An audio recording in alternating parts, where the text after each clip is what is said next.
우리 시간 함께 하나님 말씀 보겠습니다. 오늘 우리에게 주시는 말씀은 구약 성경 에스라서 3장 1절부터 7절까지 말씀입니다. 함께 찾으셔서 저와 여러분이 한 절씩 교독하겠습니다. 제가 먼저 읽습니다. 이스라엘 자손이 각자의 성읍에 살았더니 일곱째 달에 이르러 일제히 예루살렘에 모인지라.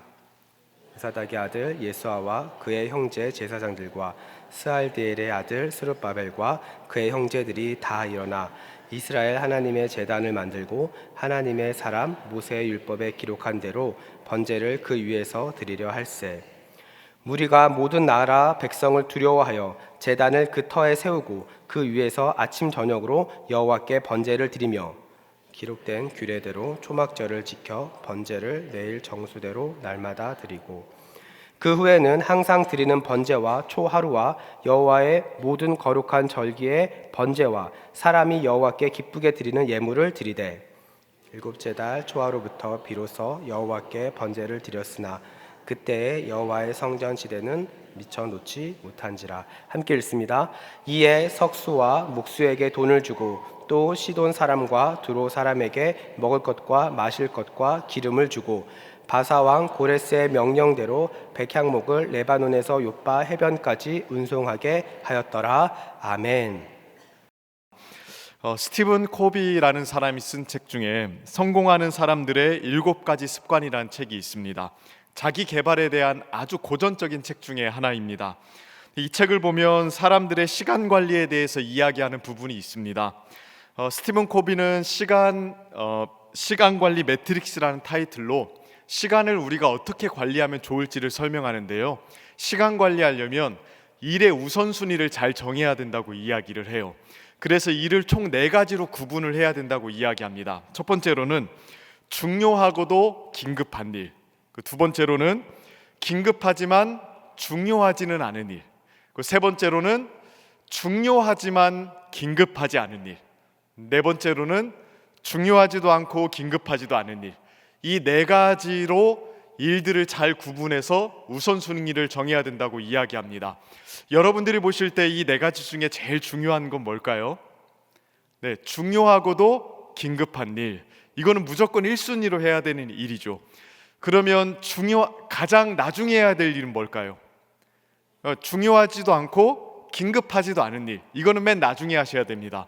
그리고 나서 대부분의 사람들이 이제 2번째, 3번째 긴급하지만 중요하지 않은 일과 중요하기는 한데 긴급하지는 않은 일, 이 2가지 사이에서 많이 헷갈리고 많이 실패하는 일들을 겪는다고 합니다.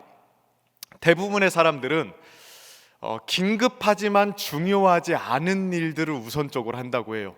그러니까 중요하지는 않는데 우리 삶 속에 급하게 막 찾아오는 일들 있죠. 그런 것들을 처리하느라 중요한데 긴급하지는 않은 일을 우리가 많이 놓친다고 이야기합니다. 예를 들면 건강관리, 그러니까 운동 같은 게 그런 거예요. 운동하는 건 중요하죠. 건강을 관리해야 되니까요.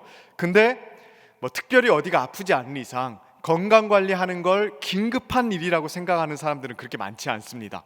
그러다 보니까 운동하는 걸 자꾸 미루게 되는 일들이 있죠. 다이어트 같은 것도 그러지 않습니까? 다이어트 하는 거 중요하거든요. 근데 언제나 우리가 속는 건 살은 언제든지 뺄 수 있어, 이렇게 생각을 하면서 자꾸 뒤로 미룹니다. 그래서 중요하지만 긴급하지 않다고 생각하기 때문에 우선순위에서 밀린다는 거예요.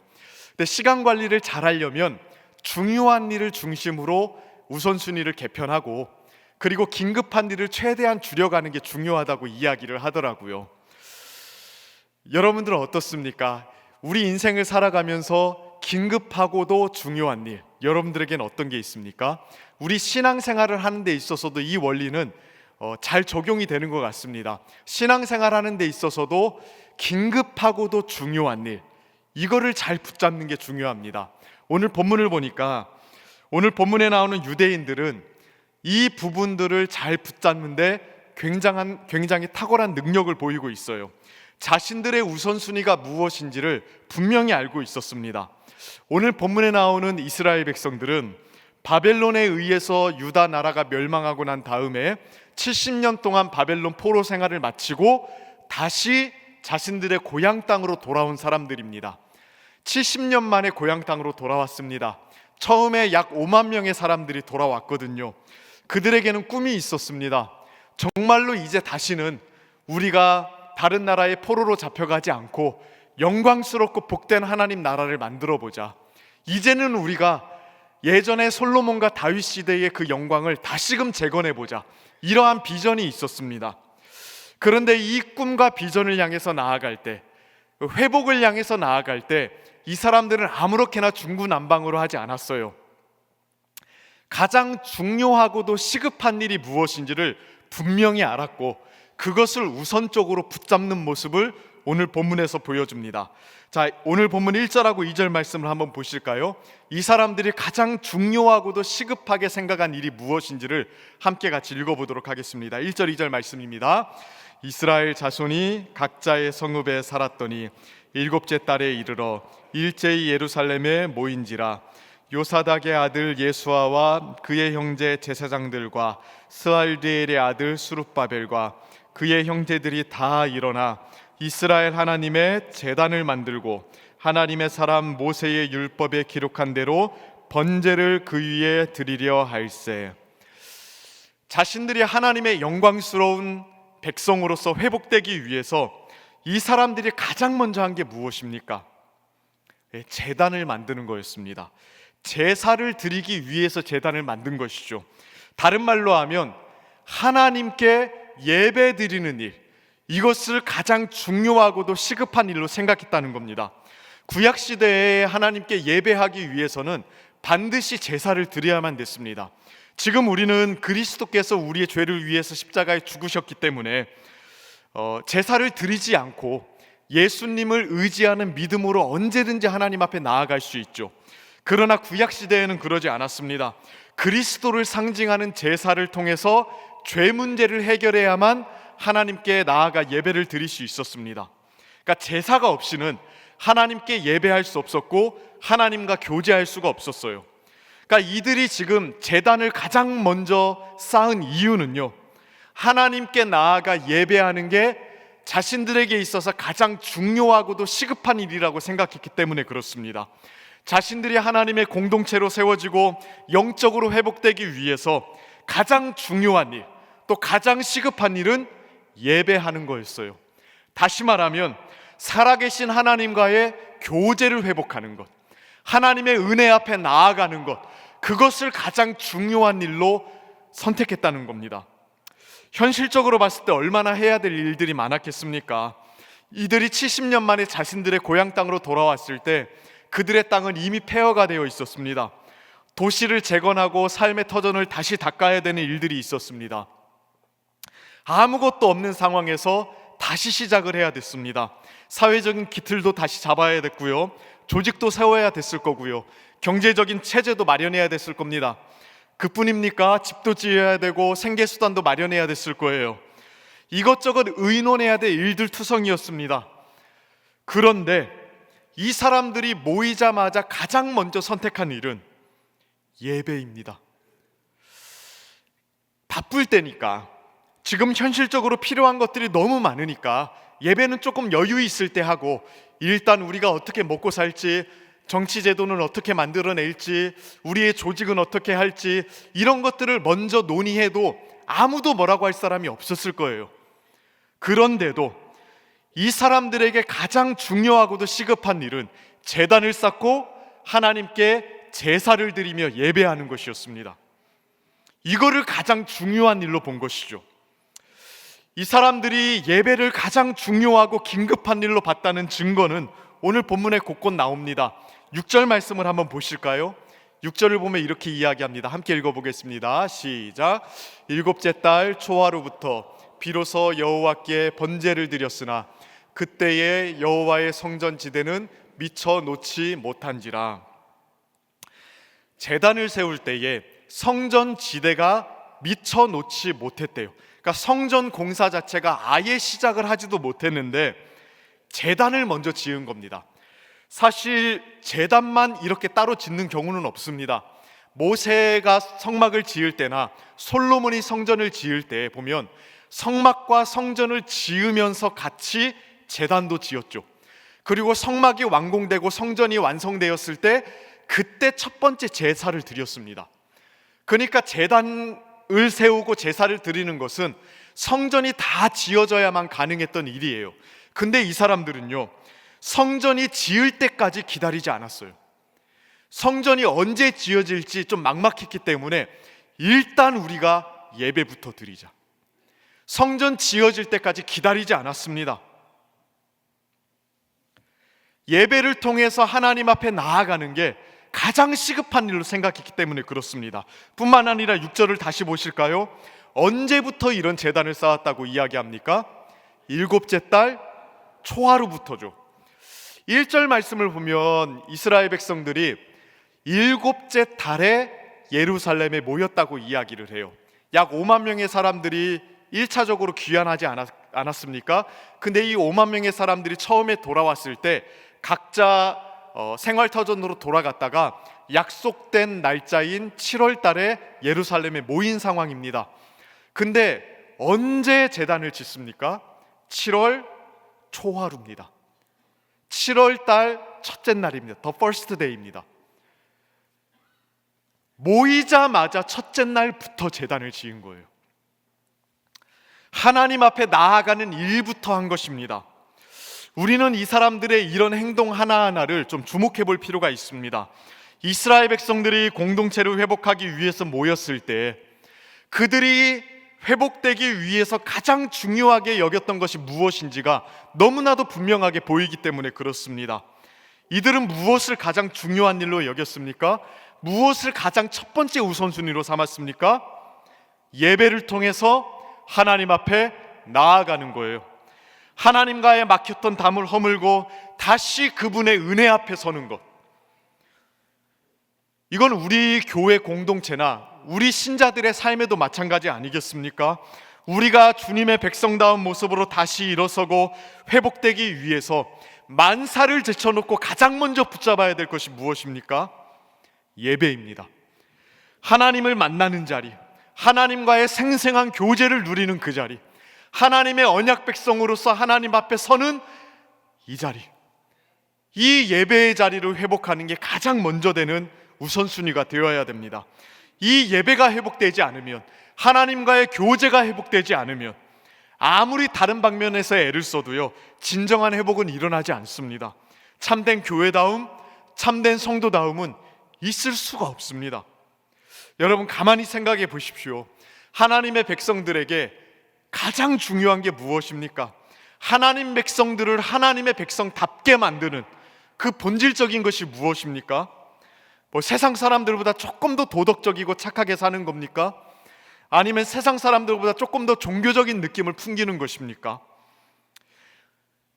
우리가 세상과 본질적으로 다른 건 한 가지, 살아계신 하나님 앞에 나아갈 수 있다는 거 아니겠습니까? 우리는 하나님이 선택하신 백성들입니다. 그래서 하나님 앞에 나아갈 수 있고 하나님과의 생생한 교제를 누릴 수 있습니다. 우리는 언약 백성으로서 하나님께 예배드리면서 하나님을 만나는 사람들입니다. 믿지 않는 사람들은 죽었다 깨어나도 이게 없습니다. 돈 억만금을 줘도 이건 살 수가 없습니다. 이것은 하나님께서 자신의 백성들에게만 허락하신 특권이고 하나님 백성들만이 누릴 수 있는 본질적인 부분이거든요. 교회는 그런 부분에서 세상과 다르잖아요. 세상 어떤 집단들보다 사람도 많고 물질도 많고 좋은 일도 많이 하고 영향력도 있다는 게 교회의 본질적인 게 아닙니다. 크든 작든 교회는 하나님을 모시고 있는 공동체입니다. 하나님을 만나는 사람들의 공동체입니다. 하나님을 소유한 집단이죠. 그게 교회를 교회되게 하고 성도를 성도되게 합니다. 하나님을 만나고 그분과 생생한 관계를 누리는 이것이 죽어 있다면, 우리가 예배 가운데 나와서 하나님을 깊이 만나고 누리는 이것이 죽어 있다면 성도는 성도다울 수 없고요, 교회는 교회다울 수가 없습니다. 아무리 외적으로 멋있는 것을 많이 해도요, 아무리 거대한 조직을 움직여도요, 아무리 세련되고 멋진 치장을 해도, 아무리 전문적인 식견을 가지고 무엇인가를 해도 하나님께 나아가 그분을 전심으로 찾고 그 하나님과 예배 가운데 생생한 교제를 누리는 그 은혜가 회복되지 않으면 우리는 아무것도 가진 게 없는 사람이 됩니다. 오늘 본문의 이스라엘 백성들은 그 부분을 너무나도 잘 알았어요. 그래서 하나님 앞에 제사를 통해 나아갈 때 이 예배 드리는 것, 제사 드리는 것을 공동체에 있어서 1순위로 삼았던 것입니다. 우리는 어떻습니까? 정말로 하나님 앞에 나아가고 있습니까? 그리고 이 하나님 앞에 나아가 예배하고 예배할 뿐만 아니라 실제적으로 하나님과 생생한 교제를 누리는 것을 우리 인생의 가장 중요한 본질적인 부분이라고 생각하고 있습니까? 그 어떤 것도 이것을 대체할 수 있는 게 없습니다. 이렇게 하나님 앞에 나아갈 때 우리는 참된 회복을 얻는 것이죠. 물론 이렇게 하나님 앞에 나아가는 것은 쉽지만은 않습니다. 오늘 본문에 나오는 공동체도 그랬던 것 같아요. 그들에게도 하나님 앞에 제단을 쌓고 나아가는 것이 쉬운 일만은 아니었습니다. 3절 말씀을 한번 보실까요? 우리 같이 한번 읽어보겠습니다. 시작. 무리가 모든 나라 백성을 두려워하여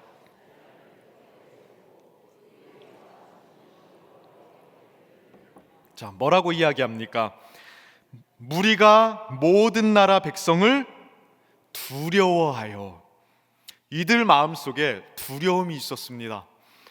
유대인들이 포로 생활을 마치고 70년 만에 자신들의 땅으로 돌아왔을 때 그 주변에 살던 이방 민족들이나 아니면 70년 동안 그 땅에 자리를 잡고 살고 있었던 우리가 사마리아 사람이라고 보통 이야기하는데요, 그 사람들이 이스라엘 백성들을 달갑게 보지 않았습니다.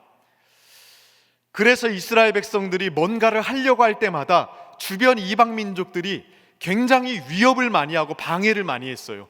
에스라서나 느헤미야서를 보면 이스라엘 백성들이 성전을 짓거나 성벽 공사를 할 때에 이 이방 민족들이 얼마나 이들을 두렵게 하고 겁박하고 방해했는지를 알 수가 있습니다. 그러니까 이스라엘 백성들이 7월에 예루살렘에 일제히 모였을 때 주변 이방 민족들이 위협을 했던 것 같아요. 겁박을 했던 것 같아요. 그러니까 모이는 사람들 마음속에는 두려움이 있었다고 이야기합니다. 그런데 이 두려운 와중에서도 이 사람들이 어떻게 했습니까? 무리가 모든 나라 백성을 두려워하여 제단을 그 터에 세우고, 이 부분은 히브리 문법상 두 가지로 해석이 가능한데요, 무리가 모든 나라 백성을 두려워했기 때문에 제단을 그 터에 세웠다라고 번역할 수도 있고요, 무리가 모든 나라 백성을 두려워했음에도 불구하고 제단을 그 터에 세웠다라고 번역할 수도 있습니다. 둘 중에 무엇이 정확한 해석인지는 학자들마다 조금씩 다르지만 중요한 것은 하나님께 나아가기 어려운 상황이었습니다. 쉬운 상황이 아니었습니다. 그런데 그 어려운 상황이었기 때문에 더욱더 이들은 하나님 앞에 나아갔고요, 하나님께 나아가기 어려운 상황이었음에도 불구하고 하나님을 찾았다는 겁니다. 두려움 때문에 하나님을 찾고 하나님을 만나고 하나님 앞에 예배하는 일을 포기하지 않았어요. 거기에 자신들의 사활이 걸려 있다고 믿었기 때문에 그렇습니다. 하나님 앞에 나아가는 예배를 회복하고 하나님과의 언약적 교제를 회복하지 않으면 하나님 백성으로서 생명이 끝이라고 생각했기 때문에 주변 민족들이 아무리 위협을 해도 하나님 앞에 나왔습니다. 두려웠기 때문에 더욱더 하나님께 나왔고요, 두려웠음에도 불구하고 하나님 앞에 나왔던 것입니다. 이건 우리에게도 마찬가지 아니겠습니까? 회복을 위해서 하나님께 나아갈 때 마음속에 결단을 하고 주님을 찾고 예배에 몰두하기로 결정했을 때 분명히 방해되는 일들이 있을 수 있습니다. 주변에서 도와주지 않을 가능성이 많습니다. 옆에 있는 사람인데 발목을 붙잡을 수 있습니다. 가족이 속상하게 만들 수 있고요, 직장에서 어려운 일들이 터질 수 있습니다. 그러나 그럼에도 불구하고 하나님 앞에 나오셔야 됩니다. 그런 일 때문에 더욱더 하나님 앞에 나오셔야 됩니다. 오늘 본문의 이스라엘 백성들은요, 자신들의 상황 뒤에 숨지 않았습니다. 조금 국제적인 상황이 안정되면, 이방 민족들 마음도 좀 달래주고 좋은 관계를 맺고 나면 그때부터 조금 잘해보자, 이런 식으로 생각하지 않았습니다. 자신들의 연약함 뒤로, 자신들의 어려움 뒤로 숨어서 신앙 회복 미루는 것을 정당화하지 않았다는 것입니다. 우리에게도 그런 자세가 저는 필요할 줄로 믿습니다. 자신의 상황 뒤에, 자신의 연약함 뒤에 숨지 마시길 바랍니다. 하나님을 만나는 것을 내 인생의 가장 중요하고도 시급한 일로 생각을 하고, 그 하나님을 찾으며 나올 때 어려운 상황이 있으면 어려운 상황 때문에 더 주님을 찾고, 어려운 상황에도 불구하고 주님을 찾을 때 주님은 그 사람에게 반드시 은혜를 주십니다. 그 사람을 반드시 만나 주시고요, 언약적 교제를 회복시켜 주십니다. 왜 그러지 않으시겠습니까? 하나님 눈에 보시기에 그럼에도 불구하고 주님 앞에 나오고, 그것 때문에 더욱더 주님을 찾는 그 사람이 왜 예뻐 보이지 않겠어요? 오늘 마음의 결정을 하고 주님을 찾고 다시 예배를 회복하기로 결단한 우리 성도님들 마음속에 하나님께서 이 은혜 주시기를 축복합니다.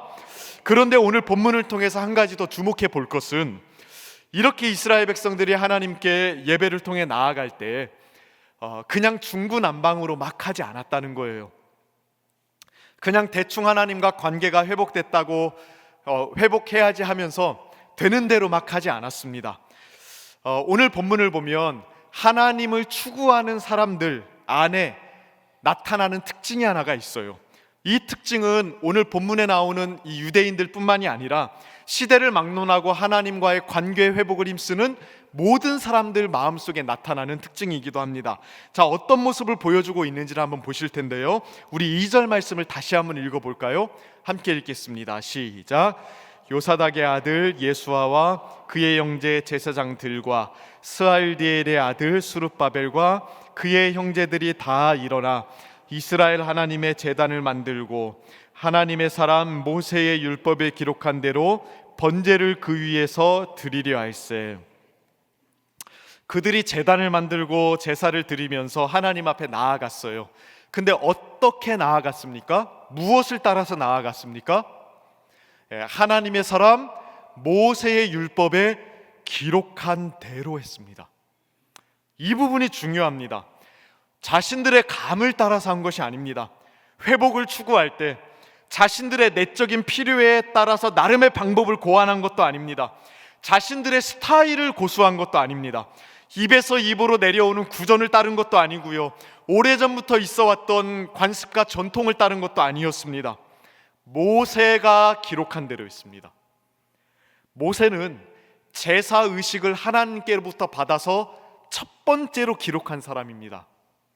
그러니까 모세가 기록한 대로 했다는 것은 가장 처음으로 돌아갔다는 거예요. 오리지널리티를 추구했다는 겁니다. 그 세월이 흐르다 보면 신앙생활 하면서도 변형되고 굽어진 것들이 생길 수 있거든요. 그것을 예상하고 이 사람들이 아예 최초로 하나님께서 어떻게 제사를 드리라고 명령했는지를 확인하고 그 방법대로 했다는 겁니다. 이러한 태도는 4절에도 나오죠. 기록된 규례대로 초막절을 지켜, 절기를 지킬 때에도 어떻게 했대요? 기록된 규례대로 했다고 합니다. 하나님 말씀의 가르침대로 한 것이죠. 여기 있는 제사장들과 레위 사람들이 제사법을 몰랐을까요? 아닙니다. 알았을 겁니다. 입에서 입으로 전해져 내려오는 제사법들을 다 알고 있었을 거예요. 그럼에도 불구하고 이 사람들은 지혜롭게도 그 수많은 전통들과 시간의 흐름 속에서 하나님의 말씀의 뜻이 왜곡될 수도 있다고 생각한 겁니다. 그래서 모세가 처음 하나님으로부터 받아서 기록한 그 율법, 본래 하나님의 뜻이 무엇인지를 확인하고 그 뜻대로 나아갔던 것이죠.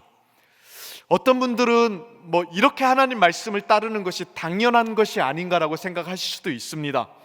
하지만 가만히 보면 절대 그렇지 않습니다. 지금 오늘 본문에 나오는 이 사람들이 누굽니까? 포로로 잡혀가기 전에는요, 죽을 힘을 다해서 하나님의 말씀을 지키지 않던 사람들이었습니다. 모세의 율법이요, 하나님께서 언제나 가까이 해야 된다고 누차 말씀하셨지만 보란듯이 그 율법을 버리고 살았던 사람들이거든요. 선지자들이 아무리 하나님 말씀을 지켜야 된다고 외쳐도 그 선지자들을 잡아서 가두고 죽였던 사람들이 이 사람들이고 그들의 후손들이었습니다. 그런데 70년의 포로기를 거치고 나서 이제 회복을 향해 나아가면서 다시 하나님 말씀으로 돌아온 거예요. 우리가 진짜로 하나님 백성다운 모습으로 서기 위해서는 하나님의 기록된 말씀대로 정확하게 나아가야 된다. 우리의 전통, 우리의 구전, 우리의 감, 우리의 스타일대로 갈 게 아니라 기록된 성경대로 가야 된다고 본 것입니다. 이건 우리에게도 마찬가지 아니겠습니까? 우리는 무엇에 근거해서 신앙생활하고 있고 무엇에 근거해서 삶을 세워나가고 있습니까? 그 대충 입에서 입으로 이렇게 전해져 내려오는 카더라 신앙 말고 기록된 말씀을 보셔야 됩니다. 그냥 말씀이 아닙니다. 기록된 말씀, 성경이죠. 성경에 쓰여진 것을 보고 성경의 가르침을 받아서 그것을 지침으로 삼고 근거로 삼고 표준으로 삼아서 지키면서 나아가야 됩니다. 그래야 올바른 모습으로 회복될 수 있어요. 회복을 추구하는 열심은 내는데 성경의 원리와 지침을 확인하면서 가지 않으면 또 하나의 왜곡된 모습으로 뒤틀릴 가능성이 정말로 많습니다. 열정도 중요하죠. 회복되고자 하는 열정이 없으면 아무것도 안 되잖아요. 열정도 중요한데 성경에 대한 지식이 없는 열정, 성경의 원리를 붙들고 나아가지 않는 열정은요 굉장히 위험합니다. 존 칼빈이라는 종교개혁 시대의 신학자는 이렇게 이야기했어요. 교리가 없는 열정은 미치광이 손에 들린 칼과 같다. 굉장히 무서운 말이죠. 하나님 말씀의 원리와 그 말씀의 가르침을 받아서 나아가지 않으면 그 열정이 오히려 독이 될 수도 있다고 이야기한 것입니다. 이러한 경우들을 우리는 이단들에게서 굉장히 많이 보지 않습니까? 이단들을 보신 분들은 아실 거예요. 그들에게 열심이 없나요? 우리보다 많잖아요. 그렇죠? 그들에게 진심이 없습니까? 그들은 진심을 다합니다. 근데 문제가 무엇입니까? 진리가 없어요. 성경의 원리대로 가지 않습니다. 뒤틀린 진리를 붙들고 있습니다. 그렇기 때문에 그들의 열심과 진심은 오히려 그들의 삶을 해치는 게 되잖아요. 정말로 회복을 원한다면 기록된 말씀인 성경으로 되돌아가셔야 됩니다. 열심히는 하는데 세상에서 이런 방법으로 했더니 괜찮더라, 어느 기관에서 이렇게 했더니 괜찮더라, 나는 이런 식으로 했는데 너도 한번 해보렴. 자신의 경험과 편의를 따라서 나아가면 안 됩니다. 거기에는 열정은 있을 수 있지만 말씀을 따르는 건 아닐 수도 있습니다. 물론 말씀대로 하면 조금 부대끼기도 하고요, 조금 어렵게 느껴질 수 있습니다. 뭔가 좀 팍팍하게 느껴지기도 합니다. 그러나 그렇게 말씀의 지침과 가르침의 비춤을 따라 하나하나 점검하며 나아갈 때 그때 튼튼하고 건강한 신앙인으로 세워지는 거예요. 그런데 이렇게 기록된 말씀을 붙들고 나아갈 때 주의해야 될 게 하나 있습니다. 기록된 말씀대로 붙들고 나아간다고 했을 때 주의해야 될 것, 적당주의입니다. 적당주의. 그러니까 말씀대로 그 방향으로 나아가긴 하는데 적당한 차원에서 타협점을 만들어내려고 하는 그 태도, 그거는 조금 조심히 하셔야 됩니다. 물론 신앙생활을 하는 데 있어서 사람마다 그 신앙의 수준이라는 게 있고 단계라는 게 있을 수 있습니다. 그래서 신앙의 수준이나 믿음의 분량에 따라서 하고 싶어도 잘 안 되는 것들이 있어요. 그러니까 하나님께서 이 정도 요구하시는데 아무리 노력을 해도 이만큼까지는 못 가는 경우도 있을 수 있습니다. 당연하죠. 그럴 수밖에 없습니다. 그러나 적당주의라는 건 그런 차원의 문제는 아닙니다. 완벽하게 하지 못하는 것을 타박하는 말이 절대 아닙니다. 적당주의라는 건 아예 처음부터 자신에게 있을 손해와 불편함이 예상되니까 적당한 차원에서 합리적인 이유를 들어 타협하는 경우, 그걸 가리켜서 적당주의라고 이야기합니다. 그러니까 하나님의 뜻에 순종하고 하나님이 원하시는 방향대로 나아가고 하나님의 지침대로 자신을 점검하며 나아갈 때 몸부림치고 애쓰는데 안 되는 그런 게 아니라 처음부터 자신의 이득과 편의 때문에 적당한 선에서 신앙생활을 하는 경우, 그걸 가리켜서 적당주의라고 이야기합니다. 주님 말씀대로 하려고 몸부림치다가 잘 안 되는 건 어쩔 수 없습니다. 그때는 자신의 연약함을 보면서 가슴 아파하고 성령 하나님의 능력과 은혜를 구하는 수밖에 없죠. 그 안타까움과 몸부림과 애씀을 우리 주님은 잘 아십니다. 그래서 우리를 불쌍히 여겨주시고 은혜 베풀어 주실 겁니다. 그러나 이미 자신의 이득과 편의를 따라서 적당한 수준을 설정하고 마치 그것이 하나님께서 원하시는 것인 양 타협하면서 나아가는 것은 문제가 있습니다. 그것이 적당주의입니다. 근데 오늘 본문에 나오는 공동체는요, 이 부분에서조차 주의를 기울이고 있어요. 규례대로 기록된 하나님의 말씀대로 나아가기는 하는데, 자, 어떻게 나아가는지를 한번 보십시다. 자, 예배를 하나님 말씀대로 회복을 했습니다. 근데 어떤 식으로 회복을 합니까? 우리 3절부터 5절까지 말씀인데요, 우리 한번 같이 한번 읽어보겠습니다. 시작.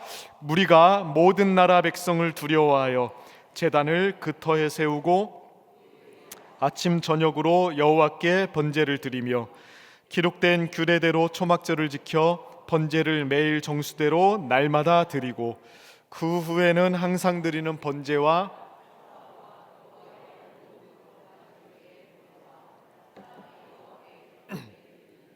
드리되, 자, 제사를 드리는데 어떻게 드립니까? 모세의 율법이 요구하는 모든 제사를 회복시킵니다. 지금 이 사람들이 그렇게 녹록한 형편이 아니에요. 하나님의 율법을 잘 지키고 제사를 드릴 수 있는 그런 형편이 아닙니다. 제사장 제도와 레위인 제도도 잘 확립되지가 않은 상태고 재물의 수급도 조금 어려운 상태입니다. 그런데 모세의 율법이 명령하고 있는 모든 제사를 단번에 회복시킵니다. 아침 저녁으로 드리는 제사부터 시작해서 절기 때 율법이 정한 대로 드리는 날마다 드리는 제사, 그리고 항상 드리는 번제, 초하루에 드리는 번제, 거룩한 절기의 번제, 자원에서 드리는 번제, 다 회복시킵니다. 갑자기 제사가 많아진 거죠. 사람이 갑자기 뭔가가 많아지면 굉장히 힘들지 않습니까?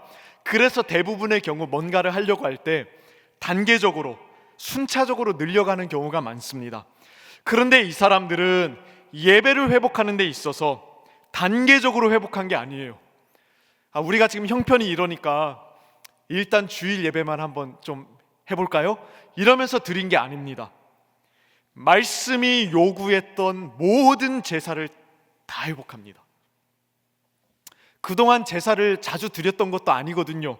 바벨론 포로에 잡혀 있었을 때 정기적으로 제사를 드릴 수 없지 않았겠습니까? 그러다가 7째 달에 예루살렘에 모여서 이제 막 제사를 드리려고 하는데 모든 제사를 한꺼번에 회복을 시킨 겁니다. 이유가 뭘까요? 단 하나죠. 하나님의 말씀이 요구하는 거기 때문에. 하나님 말씀이 이 모든 제사를 드리라고 요구하고 있었기 때문에 처음부터 하나님 말씀의 기준대로 하려고 지금 몸부림치고 있는 겁니다. 하나님이 원하시는 수준을 낮출 생각이 없는 거예요. 말 그대로 기록된 대로 최대한 지키려고 지금 노력하고 있습니다. 그러다가 못 지키면 어쩔 수 없는 거겠지만, 그러다가 넘어지거나 무너지면 또 씨름하고 애써야 되겠지만, 처음부터 하나님의 요구를 희석시킬 생각 자체가 아예 없는 겁니다. 우리 각자가 어떤 신앙의 수준을 가지고 있는가와는 별개로 말씀에 순종할 때에 적어도 저는 이러한 자세와 태도가 우리에게 있어야 된다고 생각합니다. 잘 안 될 수도 있죠. 또 하나님 말씀에 순종하려고 애를 써도 잘 안 되는 부분들이 분명히 있습니다. 그러나 처음부터 적당히 타협해 가면서 기준과 수준을 낮추면 안 됩니다. 생각해 보십시오. 개인이든 공동체든 마찬가지입니다. 처음부터 단번에 하나님의 말씀을 내버리고 이탈하는 경우는 없습니다. 대부분의 경우 하나님 말씀의 요구대로 지키려고 씨름하는 것 없이 적당한 수준에서 인간적인 편의와 계산을 따라서 점점점 신앙을 타협해 가기 때문에 신앙이 왜곡되는 겁니다. 그 왜곡과 뒤틀림의 기간이 오래가면 오래갈수록 돌이킬 수 없는 지경에 이르기도 합니다. 어쩌다가 내 신앙이 이렇게까지 됐지? 어쩌다가 우리의 신앙이 이렇게까지 됐지? 후회하면서 돌아보면 적당주의적인 태도 속에서 너무나도 오랜 시간 동안 조금씩 타협해가는 흔적들이 너무 많이 남아있는 거예요. 나중에는 이것을 돌이키는 게 너무나도 힘들어집니다. 수많은 적당한 타협점들이 교묘하게 합리적으로 교리적으로 너무나도 견고하게 쌓여 있다 보니까요, 깨트려지기가 너무 힘들어집니다. 사람이 자신의 어떤 신앙의 기준을 타협할 때에는 반드시 거기에 합리적이고 신앙적인 이유를 거기다 덧붙이거든요. 그게 켜켜이 하나하나 쌓이다 보면 또 그게 우리의 의식 깊숙한 곳에, 우리 공동체의 문화 깊숙한 곳에 들어오다 보면 나중에는 고쳐지지가 않습니다. 그래서 진짜로 하나님의 말씀이 들려도 우리는 그런 식으로 신앙생활 지금껏 하지 않았습니다.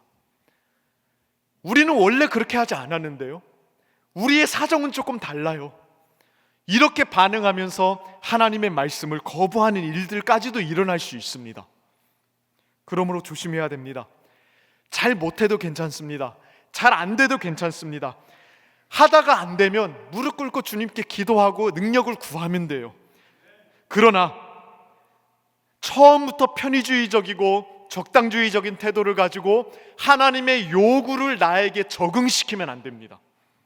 그러면 처음에는 그게 크지 않게 보여도 나중에 가면 생각보다 너무나도 많이 벗어나 있게 되고요, 나중에는 자신이 타협하면서 만들어낸 그 합리적이고 나름 신앙적인 이유들 때문에 돌이키는 것도 쉽지 않아집니다. 그래서 우리가 하나님의 말씀에 순종하는 실력과 능력을 키워가면서 동시에 하나님이 정확하게 말씀을 통해서 나에게 요구하시는 게 무엇인지를 알아야 돼요. 그거를 붙잡아야 돼요. 말씀을 정리하기를 원합니다. 오늘 하나님께서 여러분들을 회복의 자리로 부르시기를 원합니다. 하나님이 우리 공동체 또 여러분들의 삶 속에 가장 원하시는 것은 하나님과의 생생한 교제가 회복되는 거예요. 하나님을 향한 예배가 회복되는 것입니다.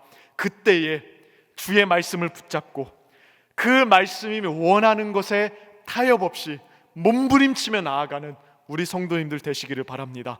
그렇게 몸부림치다 보면 신앙의 근육도 생기고요, 실력도 늘어납니다. 그리고 회복도 될 것입니다. 그 은혜가 우리 성도님들에게 있기를 축복합니다. 기도하겠습니다. 하나님 아버지, 감사합니다. 우리를 주의 백성으로 불러주시고 하나님과의 영광스러운 교제로 불러주시니 감사합니다. 우리가 다시금 우리 옷깃을 여미며 살아계신 하나님 앞에 나아가기를 원합니다. 그 은혜의 보좌 앞에 나아가 하나님과의 생생한 언약적 교제를 회복하기를 원합니다.